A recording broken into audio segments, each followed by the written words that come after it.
Relationship ही creative असते. खूप लोक म्हणतात की रिलेशनशिप म्हणजे काय. म्हटलं relationship is ultimately what. Relationship must empower you. Breakup नंतर तू ब्रेकडाऊन झाला तुझा, म्हणजे आधी तुला पॉवरफुल वाटत होतं का? तुला पॉवरफुल वाटत असेल तर ब्रेकडाऊन तुला छळणार. पॉवरफुल वाटतच नसेल तर तुला ब्रेकडाऊन कसं वाटेल? सो तू धडपडतोयस कशा करता? पॉवरफुल वाटण्याकरता.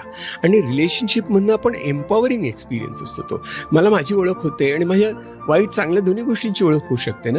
त्याला डेअरिंग लागतं, थोडा तरी तुम्हाला धीर ठेवावा लागतो, थोडी एक्सप्लोअर करावं लागतं, थोडं शोधावं लागतं, ते त्याच्याकरता वेळ द्यावा लागतो. तो लक्षात आले नाही, मी त्यांना सांगतो की मी फिल्टर कॉफी मला आवडते रे, कारण ती रात्रीपासनं ते डिकॉक्शन लावून ठेवतात, मग ते थेंब थेंब पडतं आणि मग त्याच्यात गरम दूध घालून देतात मला. इन्स्टंट कॉफी नाही आहे ती, इन्स्टंट रिलेशनशिप्स नाही आहेत, फिल्टर कॉफी आहे ती. आणि ती खूप गरम नसते.